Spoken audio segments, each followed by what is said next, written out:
The night my mother left me alone with him, something inside me cracked. Not loudly. Not all at once. But enough for the silence to slip in. Enough to change everything. I did not scream. I did not run. I stayed, and that is the part that still haunts me. Some secrets are not just buried. They bury you. I am 24 years old. And I still don't know how to talk about my childhood without feeling like I'm betraying someone. My parents split up before I could walk. I don't remember a single moment of them together. My father disappeared into a different life. My mother raised me. Or maybe I should say, she kept me in her house. She remarried when I was 7. His name was Martin. I remember that clearly. He brought toys when he moved in. Said he liked kids. He smiled at me in a way no one else really did. The house was never peaceful. My mother and Martin fought most nights. Loud, ugly arguments. And on the quiet nights, there was just this heavy air. Like something was always wrong, even if no one was saying it. She and I never got along. I never felt like her daughter, more like something she had to tolerate. She never hit me. She never hugged me either. But Martin, he noticed things. He'd ask if I was okay. He remembered the things I liked. At first, I thought he was just the one adult who actually saw me. I used to count how many nights they went without yelling. The longest streak was 3. Most of the time, it didn't even last until midnight. I would sit in my room, staring at the door, waiting for the crash of something breaking, or the front door slamming, or one of them storming upstairs. Patricia had a temper that could light a room on fire without raising her voice. And Martin, he knew exactly where her weak spots were. Sometimes they would stop fighting just long enough to pretend nothing had happened. They'd eat dinner like everything was normal. She'd ask him to pass the salt with the same voice she'd screamed in an hour earlier. I never understood how people could switch off their anger like that. Maybe they never did. Maybe they just got good at ignoring it. By the time I was 13, I had already stopped trying to talk to her. She didn't listen. Or maybe she just didn't want to. She had her own things going on, bills, drinking, friends she trusted more than me. I wasn't someone she leaned on. I was someone she left lists for. Dishes. Homework. Quiet. Martin filled the space she left behind. Slowly. Casually. Like it wasn't anything unusual. He would knock softly on my door. Ask how my day was. Sometimes he'd bring up things I mentioned weeks before. Like he was actually paying attention. And at first, I didn't think it meant anything. I just thought he was decent. But it didn't stop there. He started sitting beside me on the couch when Patricia was out. Asking deeper questions. About school. About my friends. About how I felt. He'd tell me I was smart. That I had this calm about me that reminded him of himself when he was younger. I didn't know how to take compliments back then. So I kept them. Stored them somewhere deep. Like proof that I mattered to someone. The more chaotic things got between him and my mother, the closer he and I became. And I didn't question it. I should have. But I didn't. I was just a kid who was tired of being invisible. So when someone looked at me like I was important, I held on to that. I started waiting for the nights when Patricia wasn't home. Those were the quiet ones. He'd cook dinner for the both of us. Let me pick the movie. Ask me questions no one else ever asked. It felt like being chosen. Like I was finally enough for someone. And I told myself it was harmless.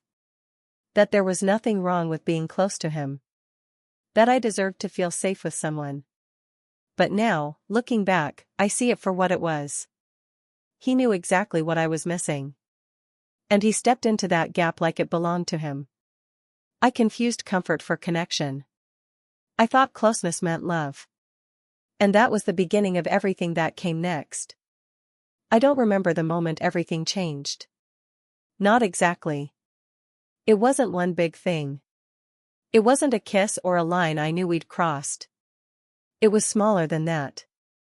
Slower.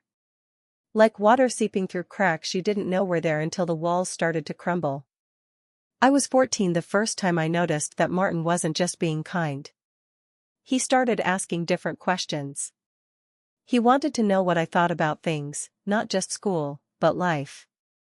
He asked if I ever felt like I didn't belong. If I ever felt like I was older than everyone around me. At first, I thought it was just curiosity. Maybe he was just trying to get to know me. But those questions came with looks that lingered. Long pauses. Compliments that felt a little too personal.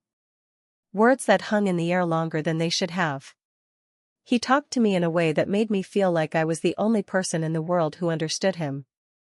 He told me stories about his life before Patricia. About heartbreaks. About loneliness. He told me about how trapped he felt in his marriage. How unappreciated he was. I didn't know what to do with any of that information, but I listened. I listened because he made me feel like I was his safe space. And at that age, I thought that meant something. My friends started asking why I never came out anymore. Why I skipped sleepovers. Why I sat alone at lunch. I didn't have an answer that made sense. I just didn't want to be around them. Or maybe I didn't know how to be. My life felt different.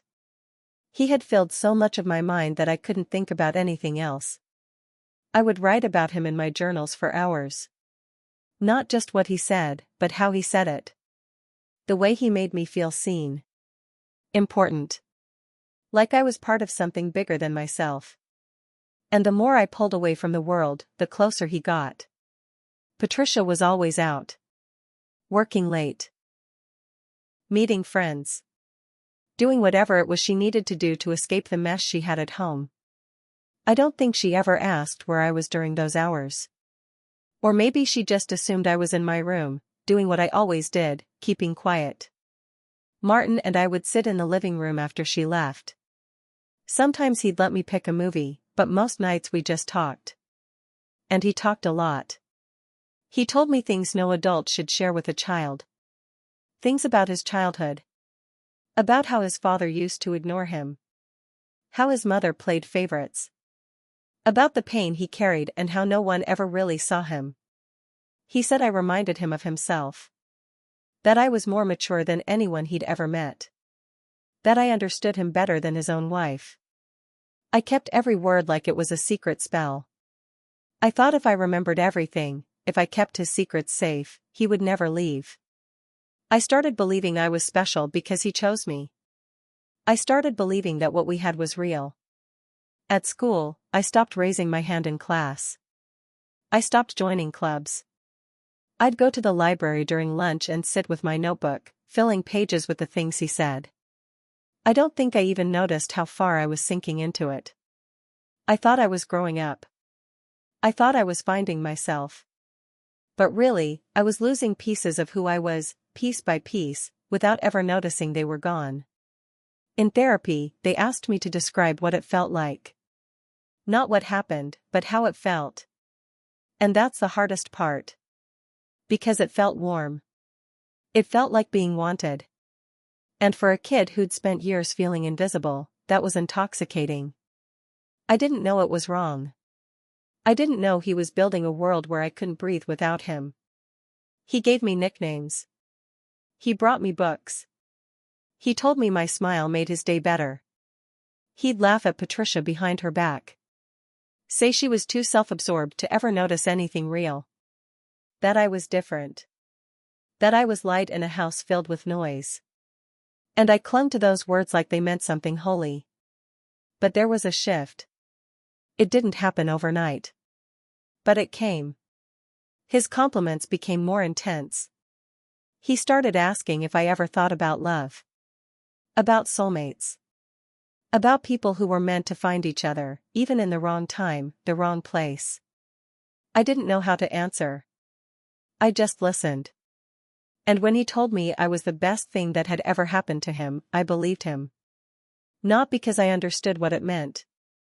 but because I wanted it to be true. The guilt started slowly. At first, it was just this quiet discomfort I couldn't name. A feeling in my chest when Patricia would sit at the table, oblivious to everything that had passed between Martin and me just hours before. Then came the shame. The kind that makes you flinch when someone touches your shoulder. The kind that wakes you up at 3 a.m. without knowing why. But still, I said nothing. I wrote it all down. Every look. Every word. Every time he made me feel like I was the center of his world. I had notebooks full of it. Pages and pages of confusion, devotion, and guilt that I didn't have the language for. He told me I was the only one who understood him. That if anyone found out, they'd twist it. That no one would ever believe something so beautiful could be wrong. He made me believe that what we had was rare. Sacred.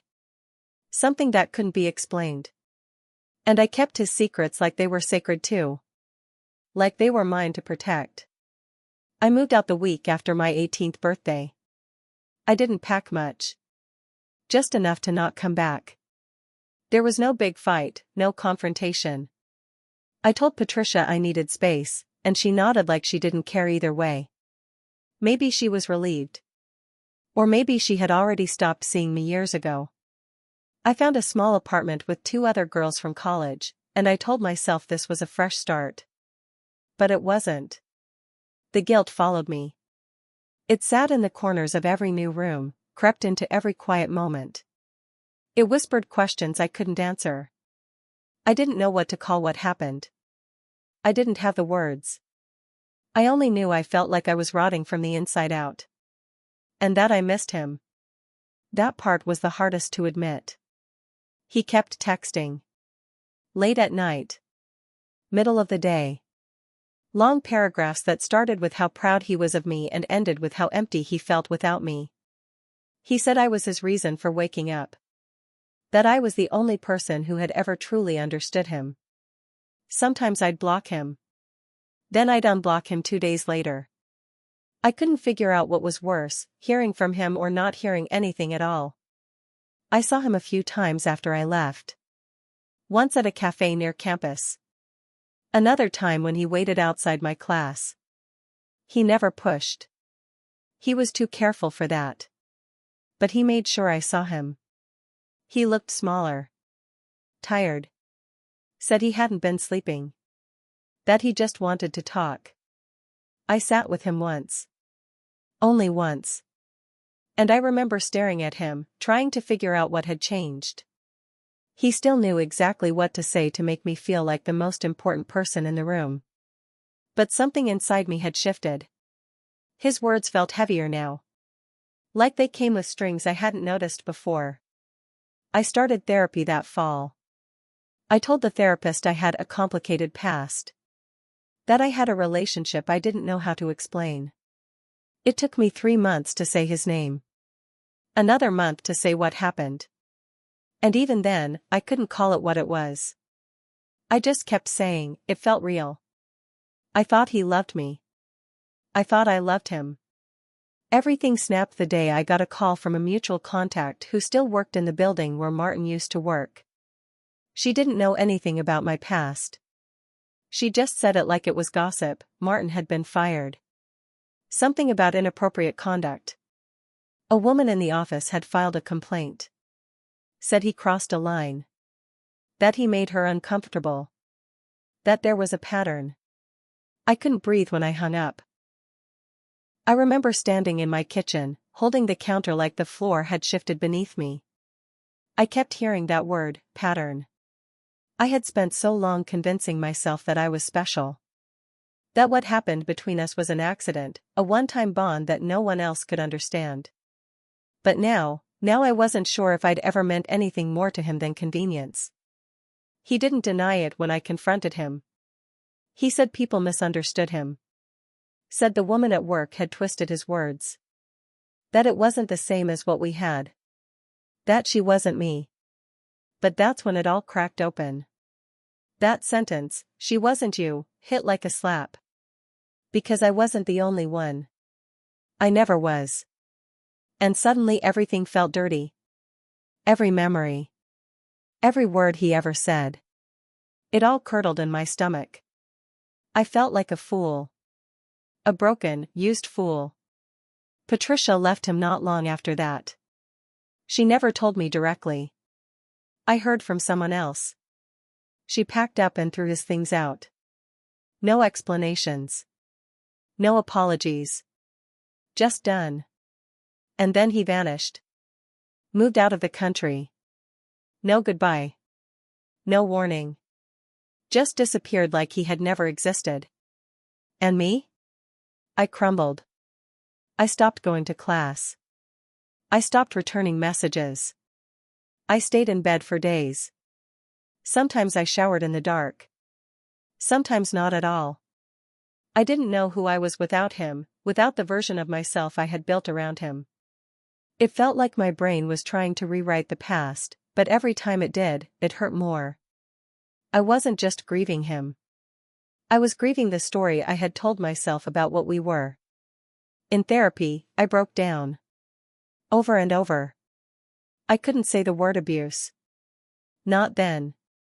It felt too sharp. Too final. I wasn't ready to admit that something I had once called love was actually control dressed up as care. I kept thinking, if I had spoken up earlier, if I had told someone, anyone, maybe he wouldn't have done what he did to that woman at work. Maybe I could have stopped him. Maybe I could have protected someone the way no one ever protected me. But the part that still claws at me? I miss him. I hate it. But I do. Not the man he really was. But the version of him I believed in. The one who made me feel like I mattered. The one who remembered my favorite color and laughed at my terrible jokes and looked at me like I was enough. That man was never real. But I loved him anyway. Therapy isn't magic.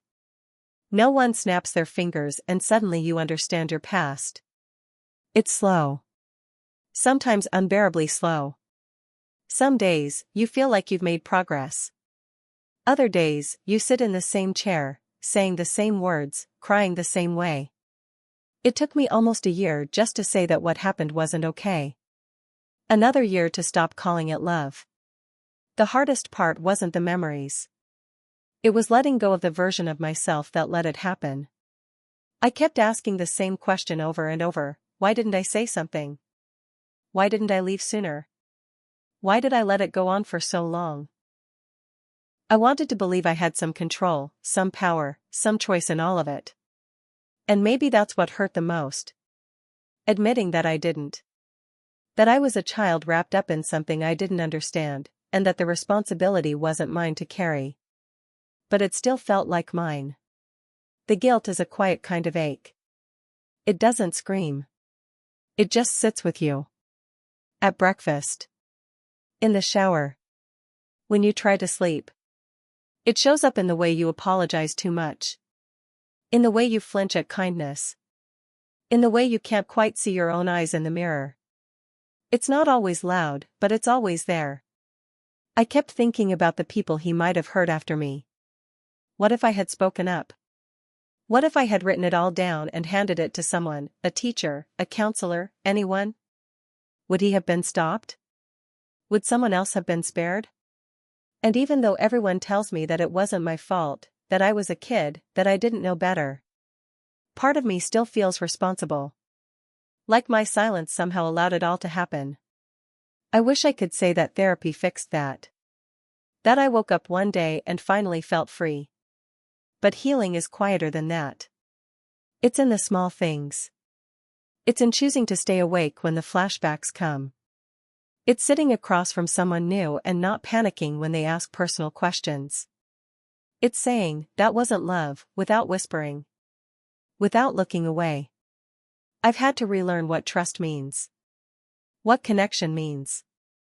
I've had to teach myself that love isn't supposed to feel like drowning. That someone caring about you doesn't mean they get to own you. I used to confuse intensity with intimacy. I thought obsession was a kind of loyalty. Now I know better. At least, I think I do. Intimacy still feels like walking on glass.